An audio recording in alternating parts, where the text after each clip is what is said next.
The sermon today will be done in 4 parts because Pastor West wanted the 4 of us that attended the National Church Leadership Conference in Atlanta to share our experiences with you. So I get to be lead off. I wanted to attend the National Church Leadership Conference because of the seminar I attended last February in Winter Park, where I met Michael Piazza and Cameron Trimble from the Center for Progressive Renewal. I wanted to see if we could find a way to revitalize the church under Pastor West's leadership by finding new ways to invigorate the congregation. When I heard about this conference being held in Atlanta, and with Brian McLaren as the keynote speaker, I really wanted to go. So I prayed about it, and I talked it up at council, and then Pastor West said he wanted to go, and then other people said they wanted to go, and we ended up with these 5 people going to this conference that was life-changing. The theme of the National Church Conference was, your church's best days are ahead. And how does that play out in our churches, in our denominations, in our conferences, and across the whole world? We arrived a day early so that we could attend what's known as a 3-hour intensive. 3 of us went to one called Media Discipleship. And the first thing we found out was that it was not about how to use social media to grow your church. But what it was about was a crash course on how to get your message across in local media and what not to do if your church is ever involved in a controversy. The other 2 people went to an intensive called Church Renewal Basics, and that had great everyday kind of things like new pew pads and things like that, and you'll be seeing a lot of those coming up in the coming months. The next 2 days, we attended workshops on stewardship, church building, pastoral resilience, that one was for West. We went to church craft, which was not about arts and crafts, but about how your church does things in the world. We attended social media in the church. We attended human trafficking. And mixed in between these workshops, we had sessions with Brian McLaren. We were one of 3 or 4 church teams that was there with their pastor and leadership. The makeup of the conference was a blend of 20 to 70-year-olds. There were men, women, pastors, lay people, gay, straight, transgender, everything and anything in between. It was people from Canada, from Washington State, from the Midwest, from the Southeast, from the Northeast. It was a great blending, a good mix of mainline churches from across the USA. Brian McLaren is like your favorite professor. He's engaging, challenging, thought-provoking, personable, and it was great to meet him and be able to ask him questions in person about church governance and hear his answers firsthand. And he even posed with us for our flat Jesus picture without too much cajoling at all. He was wonderful.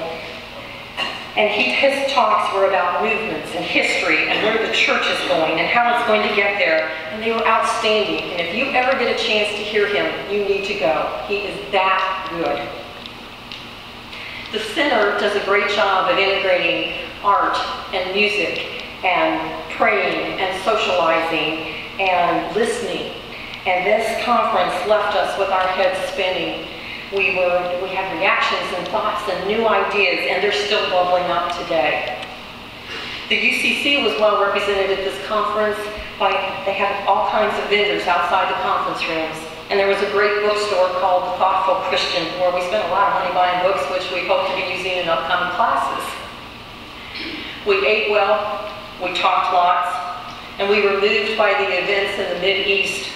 And we went to an evening service in hopes of making some sense of the violence in our world. And we had wonderful talks, and we really got to know Pastor West as a person and not just as our pastor.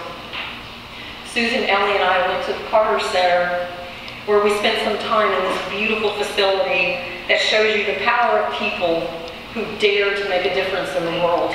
And we left feeling empowered. We met a cab driver from Liberia, and we shared music with him on the way back to the hotel. And we got some great flat Jesus shots too.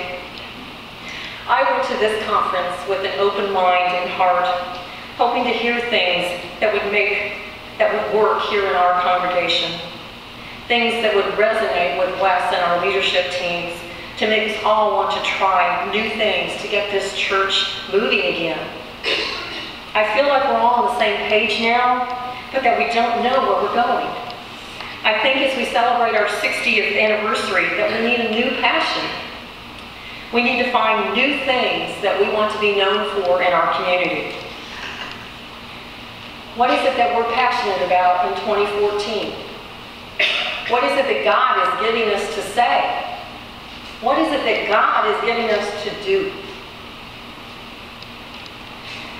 These are the questions that I came back with from this conference, and I hope that we'll be able to explore the answers together as we move forward into our next 60 years. Thank you.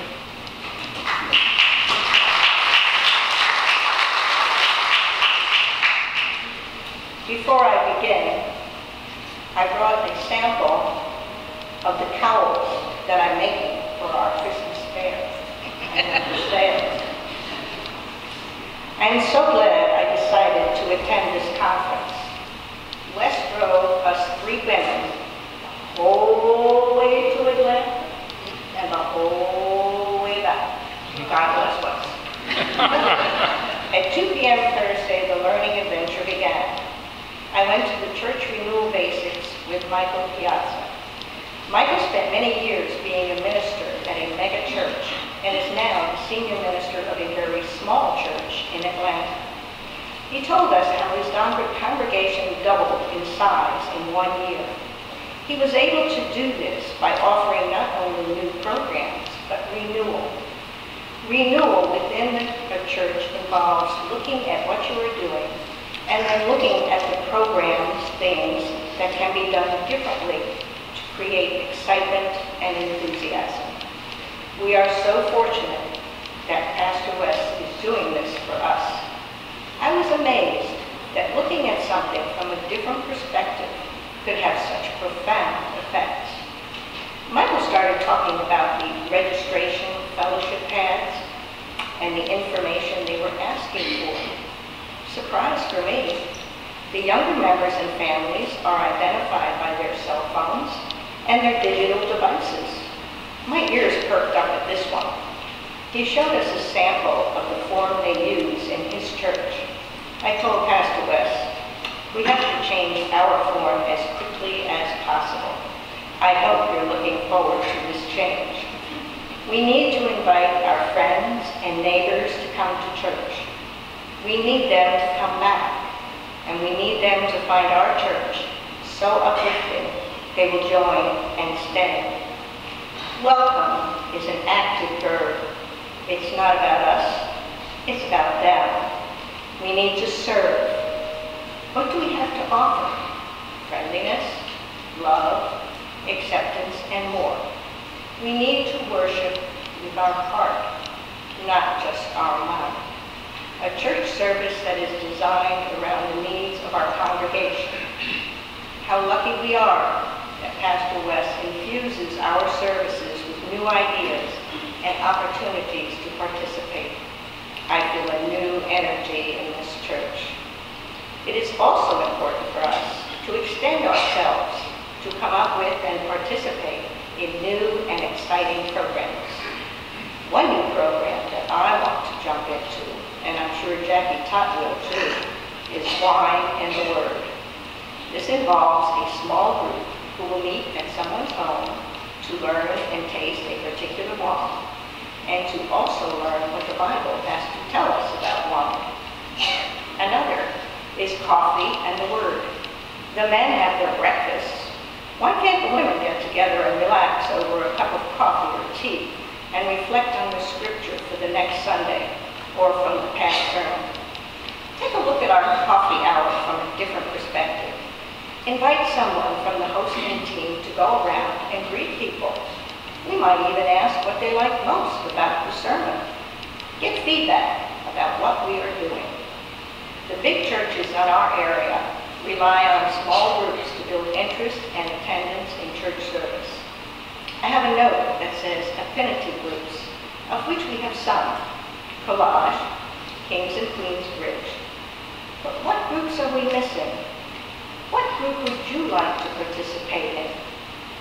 I realized I was the oldest member attending this conference. There was much discussion about the alarming speed of changing technology. Now, when those who are younger than I am are amazed at this, it was time for me to speak up. So every chance I had, I brought up the subject of not forgetting us older folks and the use of electronic and digital devices. I definitely want a small group for tutoring us on an ongoing basis, because I know for myself, if I don't use it, I lose it. I hope some techie or two or three will adopt us, and we can keep up and be comfortable operating in the digital world of today. For me, the purpose of this conference was to take a serious look at the same old programs, events in our church, and look at them from a different perspective. As Brian McLaren put it in his section, Behold, notice, be aware, watch, appreciate. Maybe, just maybe, there's more going on here than you've ever seen before. We have to get people excited. We need to make them want to come to church, and more important, to participate in our church, because our best years are ahead of us.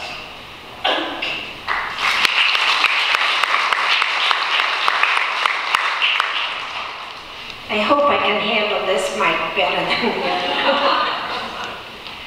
When I was in Cape Cod a few weeks ago, I read an article stating that 7,000 churches had closed in the United States last year.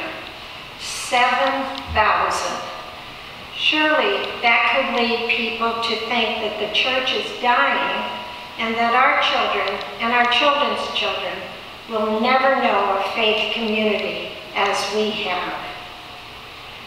This could be true, or it could just mean that the church that we know as an institution is not, that we know in previous generations has known, is not the way we want to go. The closing of 7,000 churches suggests that for many, the Sunday morning ritual of worship as the sole reason for church may not be enough to sustain it, especially for upcoming generations. So what's our alternative? At the conference, we became keenly aware of a movement gaining momentum within the church, which it would behoove us to give deep consideration. How did this movement, which I'll identify shortly, begin, and what does it mean for our church? Brian McLaren, an author of Naked Spirituality, which I know you've all read, explained that movements start to be fueled when people know that something needs to change, i.e. 7,000 churches closing. They diagnose the situation, make a prognosis of what needs to happen, and mobilize for concerted action. As the movement begins to strengthen, then there are counter-reactions and resistance, especially as the power of elites is threatened and institutions stand their ground. But viable movements are able to withstand counter-reactions. Over time, and unfortunately over great expanses of time sometimes, the passion and commitment of the followers will motivate others, will refocus the thinking of elites, and change institutions standing in their way. And certainly we've seen this with the civil rights movement and gay rights movements. A social movement in the early stages of its life cycle is gaining ground in the church as an institution with implications for our church. We are witnessing the initiation of a movement that has recognized the need for change in the church. And as in the life cycle I just described, the new leadership is diagnosing what needs to change, making a prognosis as to what change should look like, and as expected, counter reactions and resistance are occurring. People are resisting the creative image it has envisioned. Why? Well, one of Brian McLaren's slides showed a cartoon of a new member of a church receiving a box. And the caption read, "Welcome to this faith. Here's your complimentary box, church box, outside of which you must never think." The social movement underway wants to blow the lid off this box. How? By missional reorientation. Missional reorientation.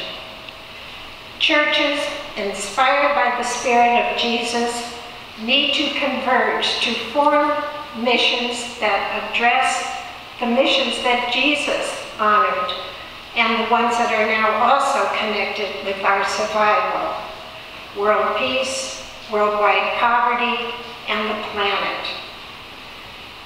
As we all know, First Congregational Church has been vital to Sarasota community and has addressed issues of peace, poverty, and saving the planet.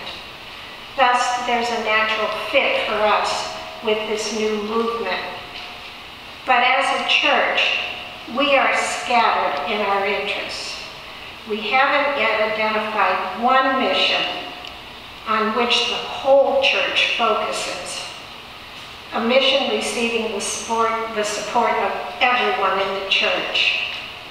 That was one of the challenges of the conference to the participants.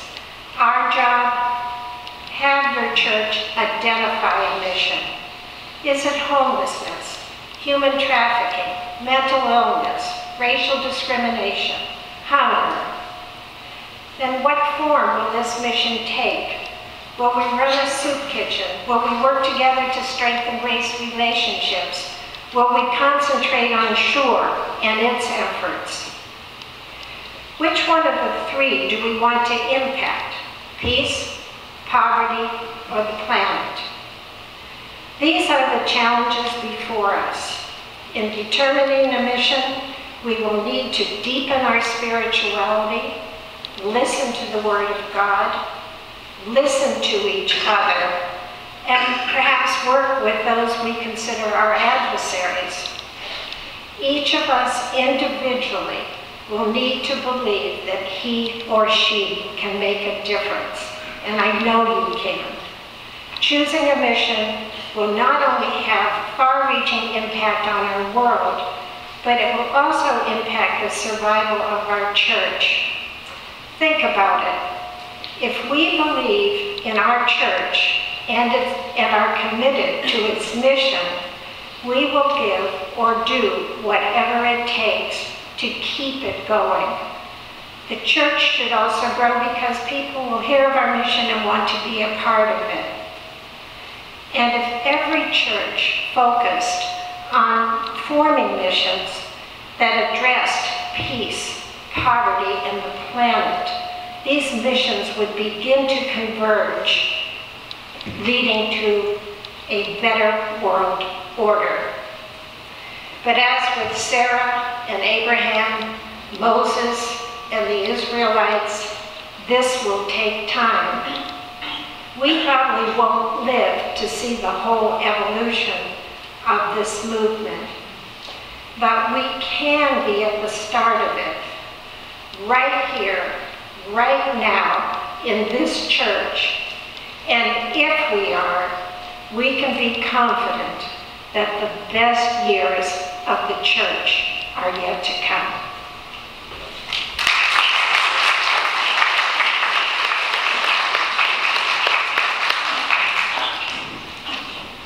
Thank you.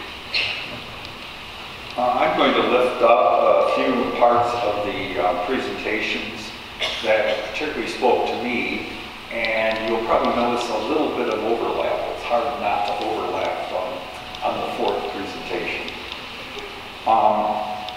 The first thing I want to address is change, as Susan just did, in a little different view. There may be many causes for change, but what we should always recognize is that nothing necessarily went wrong. Maybe the change was due to something going right, such as needing to buy new clothes for a child who was outgrowing the old clothes. Change often may not be about being right or being wrong. It may be about being on a way.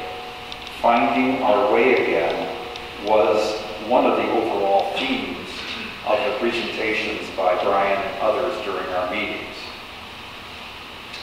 In the church, we are on a journey that doesn't necessarily have a distinct destination, but it is a way to something better. Brian used the analogy of medical science, finding new ways to combat disease. Well, I related to this, particularly because this is what my whole career had something to do about. New medical discoveries may provide a better life for some, but we continue on this research path to find a better way to alleviate disease in many more patients. Often there are mistakes, but it is not always about being right. It is about being on a way. One part of finding our way again is to find a way of community. Brian and others encouraged us to have the courage to differ graciously, to not be rigid, but to practice one anotherness. That's one anotherness. They also emphasized that we should always be questioning who we are and what center holds us together. The second part of finding our way is to discover our spiritual life. The way of spirituality might require that we examine our public liturgy, looking at it as a group's spiritual formation. And we've heard a little bit about that already this morning.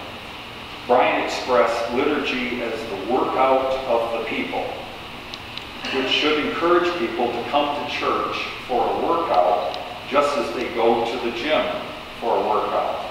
This may be good or it may be bad for some of you. Others encouraged us to be fiercely joyful and to be yourself, refusing to laundry list our humanity as not being this or not being or being that. A way of mission was presented as the third part of finding our way. Now, Brian defined mission as being or belonging or becoming for doing. And Susan has just spoken eloquently on this subject, so I won't go any further than that on that subject. During the second day, Brian spoke of finding our momentum again. He named three possible futures for us, each depending on how we respond to where we find ourselves today. The first might be to accept our continuing contraction with shrinking congregations and low retention, just simply accept it. What might be a second future, Brian called extremist resurgence, and warned of the danger that if we go to this, we would come to a time of either them or us. He then talked of a third future which we might choose, and he called that pregnancy. This would give birth to changes including theological reformation, missional reorientation, and spiritual or social movements in the wider church. It would often require changes in how we perceive ourselves and how we interact with others outside our church and even outside of our Christian religion. What might it take for First Congregational UCC Church in Sarasota to continue to be a beacon of progressive Christianity in our community. To determine what spiritual movement is trying to be born among us today, we need to stay open to all possibilities, and we've heard that in the other presentations. And we need to become cynical about our cynicism. We need to practice one anotherness. Several speakers called upon us to love Jesus more than the institution. A prediction was made that we soon will be seeing increased interdenominational sharing with our brothers and sisters in other progressive Protestant and Catholic churches.